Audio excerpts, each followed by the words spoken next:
किराँत राई तेस्रो अन्तर्राष्ट्रिय सम्मेलन 2078 काठमाडौँमा सम्पन्न भएको छ।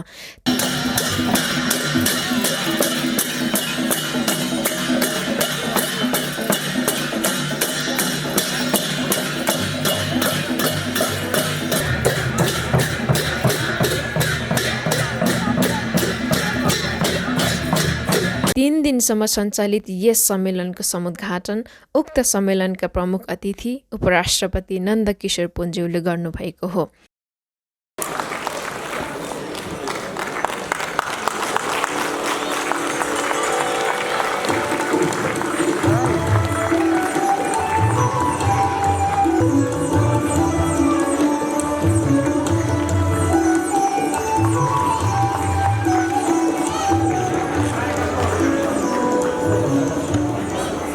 किराँत राई आयोगका केन्द्रीय कार्य समितिका अध्यक्ष दिवस राईज्यूको अध्यक्षतामा सञ्चालित यस सम्मेलनमा प्रमुख अतिथि उपराष्ट्रपति नन्दकिशोर पुन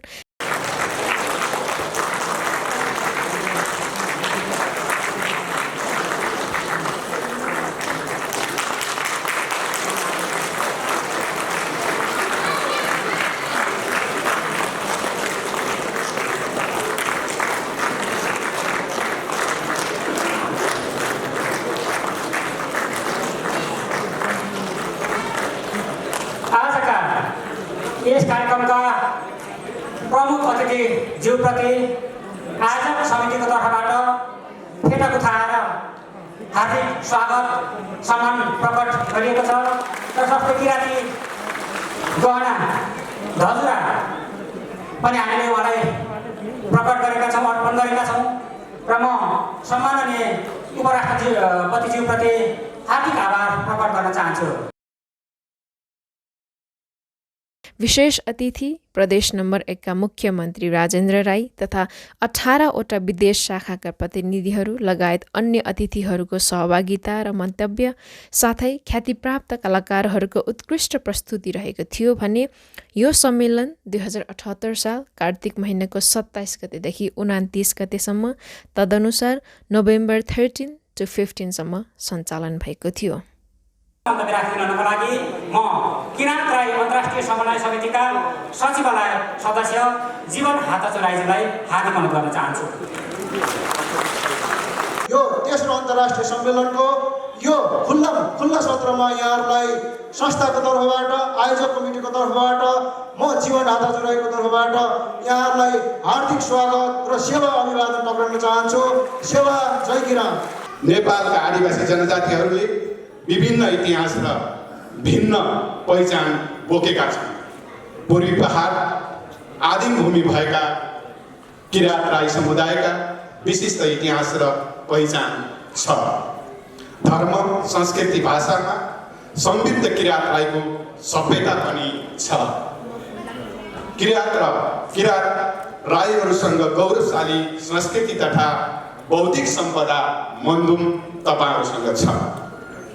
नेपालमा बोलिने 123 भाषी मध्ये 26वटा भाषा किराँत राईहरूसँग छ। आदिवासी जनजातिको साझा पहिचान, प्रकृति पूजाको संस्कृति पनि मजबुत छ र राणा शासन थाल्ने र 24 घण्टा सिंहदरबार नियन्त्रण गर्ने जननायक रामप्रसाद राईको विरासत किराँत राईहरूसँग मजबुत छ। नारायण मुनि खुलुङको विरासत तपाईहरूसँग सुरक्षित छ।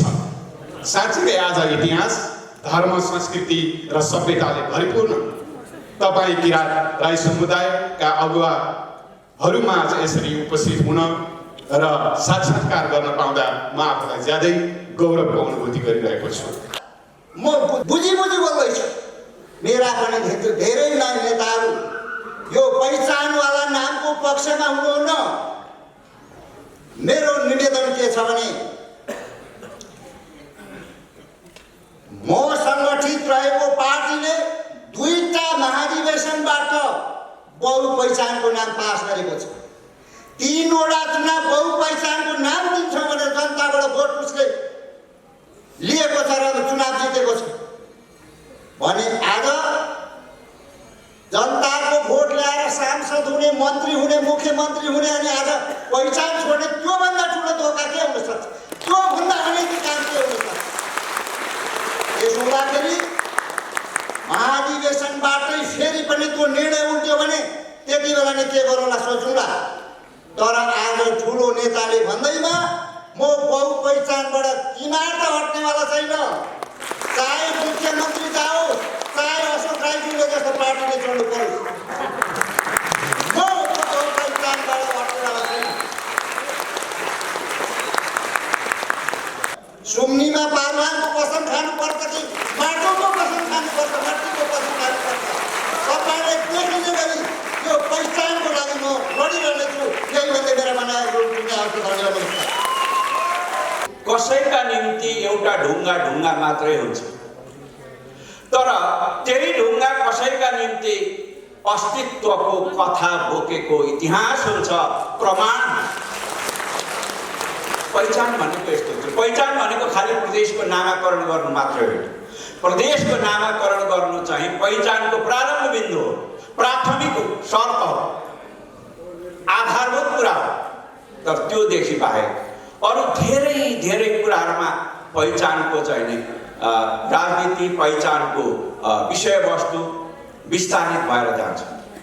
यसलाई अलिक गलत ढङ्गले प्रस्तुत गर्ने पनि प्रचलन हुन्छ। यो पहिचानको लागि अगाडि बढ्ने भनेको चाहिँ कहीँ कसैलाई कुइनाले ठेलेर, कहीँ कसैलाई चाहिँ नि धक्का दिएर, कहीँ कसैलाई चाहिँ नि अलि अप्ठ्यारो पर्ने गरी बढ्ने प्रक्रिया पो हो कि भन्ने अलिक भ्रमपूर्ण बुझाइ पनि छ। त्यस्तो होइन।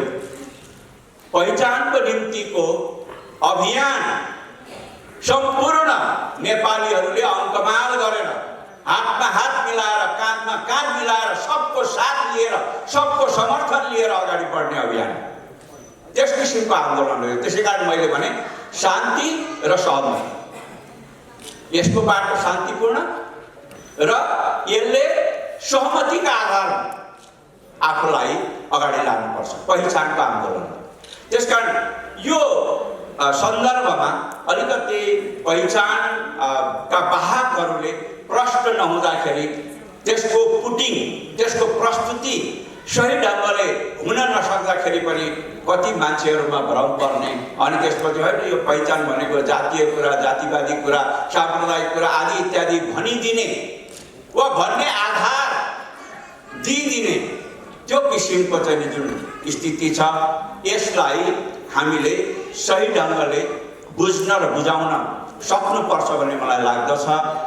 हामीले मोटो रूपमा राजनैतिक व्यवस्था परिवर्तन गर्यौँ, राजनैतिक परिपाटी परिवर्तन गर्यौँ, तर यसले अझै पनि उत्पीडित समुदायमाथि न्याय गर्न सकेको छैन, जुन न्यायका निम्ति थप परिवर्तन गर्न जरुरी छ, थप प्रयत्न गर्न जरुरी छ। अझै पनि विभेदहरू कायम छ, सामाजिक रूपमा मात्रै होइन, कानुनी रूपमा, विधिगत रूपमा समेत विभेदहरू विद्यमान भएको अवस्थामा ती विभेदहरूलाई अन्त गर्नु आज नेपालमा राजनीति गर्ने प्रत्येक दलको, प्रत्येक राजनेताको कर्तव्य हुन आउँछ। ती विभेदहरू चाहे भाषिक रूपमा हुन्, चाहे जातीय रूपमा हुन्, चाहे धार्मिक रूपमा हुन्, चाहे सांस्कृतिक रूपमा हुन्, चाहे लैंगिक रूपमा हुन्, चाहे वर्णगत रूपमा हुन् वा वर्गगत रूपमा हुन्, कुनै पनि किसिमबाट कसैमाथि पनि विभेद हुनु हुँदैन। विभेद अपराध, डिस्क्रिमिनेसन इज अ क्राइम। त्यो कुरालाई हामीले बुझ्नुपर्छ। यो अन्तर्राष्ट्रिय मान्यता, अन्तर्राष्ट्रिय कानुनको मान्यता, तर यो मान्यतालाई अझै पनि हाम्रा कानुनहरूले, हाम्रा विधिहरूले, मूल कानुनले आत्मसात गर्न नसकिरहेको अवस्थामा हामीले अझै पनि प्रयत्न गर्नुपर्नेछ परिवर्तनका लागि, समानताका लागि, विभेद रहित राज्य बनाउनका लागि, विभेद रहित समाज बनाउनका लागि। हामी सम्पूर्ण मानवहरू, मान्छेहरू एकै हौँ, बराबर हौँ। कोही मान्छे रोजेर कुनै वंशमा जन्म लिँदैन, कोही मान्छे रोजेर कुनै जातिमा जन्म लिँदैन, त्यो आकस्मिकता हो। तर कुनै जातिमा जन्मिए बापत ऊ दण्डित हुनु हुँदैन, ऊ विभेदको शिकार हुनु हुँदैन। हामी कहाँ आज पनि कुनै जातिमा जन्मिनु, कुनै वर्णभित्र जन्म लिनु अपराध सरह भएको छ कानुनका दृष्टिमा। त्यसकारण हामीले समताका निम्ति, समानताका निम्ति, न्यायका निम्ति, विभेदरहित समाज, विभेदरहित राज्य निर्माण गर्नका निम्ति अझै मसिना परिवर्तनहरू गर्दै जानुपर्ने आवश्यकता छ। आजको नेपाली राजनीतिको एउटा महत्त्वपूर्ण अङ्ग, महत्त्वपूर्ण तत्त्व यो हो भन्ने मलाई लाग्दछ। र यसका निम्ति अहिले सम्पूर्ण उत्पीडित समुदायले, श्रमजीवीहरूले चाहेको तरिका के हो भने शान्ति र सहमति।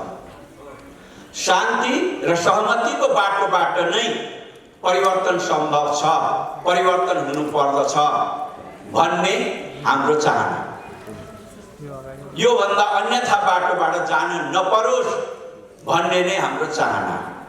यो कुरालाई नेपाली राजनीतिले ग्रहण गर्नु पर्दछ, गर्नेछ भन्ने विश्वास पनि छ।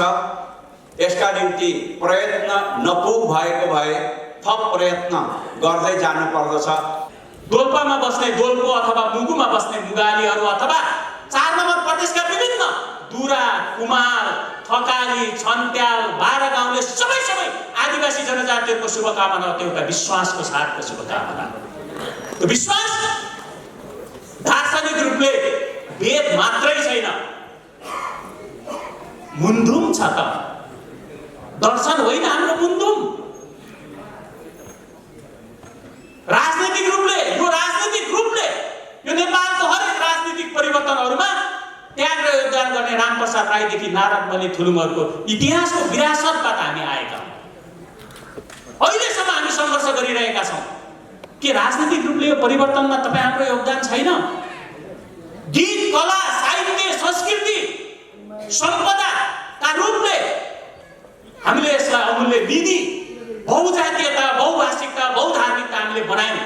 तर आज चाहिँ हामीले खोजिरहेको जम्मा एउटा कुरा थियो, अक्षरमा भन्दा, खस नेपाली भाषाको अक्षरमा भन्दा प मात्रै थियो। पहिचान थियो, प्रतिनिधित्व थियो, पहुँच थियो हामीले खोजिरहेको। तर हामीले अहिले मगन्ते बनिरहेका छौँ, सामाजिक सद्भाव फैलाउनेहरू बनिरहेका छन्, साम्प्रदायिक सद्भावहरू बिथोल्नेहरू बनिरहेका छन्। तर शिव दरबारमा बस्छन् र खुवालुङ बुझ्दैनन्, शिव दरबारमा बस्छन्, मुकुमलुङ बुझ्दैनन्। के बुझ्छन्? थोरीमा राम जन्मेको के भन्ने कुरा बुझ्छन्। यो मैले प्रतिनिधि कुरा मात्रै भनेको, तर मुन्धुम यही बनाइएको थियो, यही माटोमा, यही धरतीमा भन्ने कुरा बुझ्दैनन्। हो या हामी भूमिपुत्र हुँदै पनि किन त 1 नम्बर प्रदेशको नाम पनि आजसम्म हामीले, हाम्रो सरकारले, हाम्रो नेपाल सरकारले दिन गाह्रो मानिरहनु भएको छ। यो असाध्यै दुःखको कुरा हो। त्यसैले हाम्रो उपराष्ट्रपतिज्यू हुनुहुन्छ, 1 नम्बर प्रदेशको चाहिँ मुख्यमन्त्रीज्यू हुनुहुन्छ। हजुरहरूलाई यो अन्तर्राष्ट्रिय सम्मेलनले हाम्रो सबैभन्दा माथिल्लो उच्च वर्गमा राखिने, उच्च दर्जा दिने हजुरहरूलाई शिरमा फेटा उठेको छौँ। त्यो फेटाको खातिर हजुरहरूले अबको दिनहरूमा यस्ता कुराहरूको, तपाईँहरूको यस्तो कुराहरूको हजुरहरूले चाहिँ यसलाई चाहिँ कार्यान्वयन गरिदिनुहुन्छ भन्ने हाम्रो पूर्ण विश्वास हामीले लिएका छौँ। यसै सम्मेलनमा सबै हामी सहभागीहरूले र हरेक तह तबकामा हाम्रो मान्छेहरू रहँदै पनि किन यसरी हेलचाइ गरिन्छ? हामी विदेशको ठाउँमा गएर पनि हाम्रो अनुहार नहेरी, हाम्रो चाहिँ केही हामी त्यो ठाउँमा अफिसमा नपुगी पनि हाम्रो सबै चिज बनाइदिन्छ, गरिदिन्छ, घरको दैलोमा झारिदिन्छन् भने हामी यो देशको भूमिपुत्र हुँदाहुँदै पनि हामीले यस्तो दुःख पीडामा सधैँ गीतले गाएर हुन्छ कि वचनले दिएर हुन्छ कि चाहिँ अब यो रोस्टरमै फुटाउनु पर्ने कि चाहिँ बार नै भत्काउनु पर्ने कि चाहिँ देशै भत्काउनु पर्ने, प्लिज त्यस्तो नगरिदिनु होला। हाम्रो जातीय संयम त छ, हाम्रो देशप्रतिको हामी भूमिपुत्र हौँ, त्यसैले हामीलाई देशको माया छ। त्यो मायाले गर्दा हामी संयम तरिकाले आफ्नो माग हामी माग्दछौँ भन्ने जोड्दा म यसै रोस्टमबाट चाहिँ हजुरहरूलाई जानकारी गर्दै अनुरोध गर्न चाहन्छु।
माकसले अनि यता त बेसी धन नमस्कारहरू अनि यता हाम्रो दाजु के छ आरामै हुनुहुन्छ अब यस्तो राम्रो आज चाहिँ किराँत राई तेस्रो अन्तर्राष्ट्रिय सम्मेलन जस्तो कार्यक्रममा म नि आउँछु भनेर कसेको फुलेको बाबुले धनै दिएन त होइन म हजुर यता आउनु यो लडेर लाग्दैन यो कसको फ्रिज हो कि के हो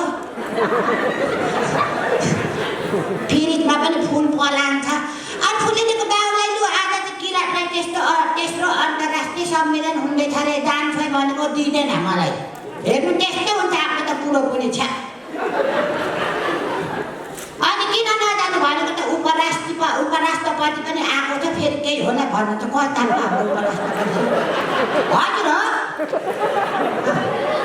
होइन म उपराष्ट्रपति मान्छे जानु उहाँ त देशको बनाउँछ त मलाई वास्तै गर्नुहुन्न भनेर सम्झना आएको मात्र त्यस्तो छ कि हेर्नु न सर्दी आफ्नो त बुढो तर के गर्नु कोटमा कति राम्रो देखिनु भएर त अब मार्क्सहरू ठुक्कायो अनि हेर्छौँ केटाहरू पनि हेर्नै अहिले त पाइन्न के मार्क्सले गर्दा होइन के गर्नु एनिवे केही छैन नि फुलेको बाउलाई सम्झायो त्यस्तो कार्यक्रममा त जानुपर्छ अनि त्यो बुढी मान्छे केही पनि जान्दैन म जान्दिनँ होला त्यस्तो केही कुरा नजाने पनि हिँडेर बुझ्नुपर्छ पर्दैन हो भने गाडी बजाउनु न के अनि मैले नजाने पनि त्यहाँ गएर बुझ्छु भन्छु दिँदैन बल्ल मिलाएर त्यस्तो कार्यक्रममा त्यस्तो सम्मेलन यस्तो हाम्रो किराँत राईकोमा चाहिँ जानुपर्छ बरु हजुर पनि हिँड्नु भनेको दौरा सुरुवाल लागेको बिचरा सुरुवालको इजारै रहेनछ त्यो फेरि इजार कहाँ गयो होला भनेर तपाईँहरूले सोच्नु भएको होला होइन त्यो इजार चाहिँ मेरो के भन्छ पेटीकोटमा लगाएको थियौँ क्या इजारले गर्दै हस्बेन्ड वाइफ नो सँगसँगै no only different single you know like that यस्तो हुँदैछ अहिले म पनि आज फुलेको बाबु हुँदैन ल्याएको भएन हुँदैन अब म पो यो नाच्नुपर्छ गाउनुपर्छ उता सुरुवाल समाएर बस्दा नि हुन्थ्यो है केही कुरा त बुझ्छ कि हजुर अर्काको बुढोको किन चाहन्छु आफूले भन्ने छैन त्यस्तो चाहिँ अब धेरै समय पनि छैन भन्दै हुनुहुन्थ्यो अनि त मलाई पनि एकदम खुसी लाग्यो यस्तो सम्मेलनमा आउनु पाउँदा कति रमाइलो लाग्यो अनि अब के गर्नु अब बुढी मान्छे फेरि घरमा गएर भात पनि पकाउनु पर्यो अब छिट्टै जानुपर्छ नाच्न पनि आज नमिल्दो रहेछ अनि एक दुईवटा गीत गाएर जाऊँ कि क्या हो कुन गीत सुनाइदिए फेरि आफ्नो फेरि कोही र मेरो कम्पिटिसन हुँदा म फर्स्ट भएको अब लेखैमा नफुल्यो है लालीमा गुराँस सालै जिउ बेसी त छोटोला ल हेर्नु त पार्वतीलाई मैले भन्दा मिठो गायो भनेर गमक्क भन्नुपर्छ आमा आरामै हुनुहुन्छ ल नि बेचारा मुन्टो पनि यस्तो हल्लाउनु भएको छ घाँटी छोटो भएर हल्दैन खासै पनि राम्रो चाहिँ होइन त आफ्नो त सिली भए त ठिक छ ओहो हाम्रो उपराष्ट्रपति सरले त खोल्नु भयो त मार्क्स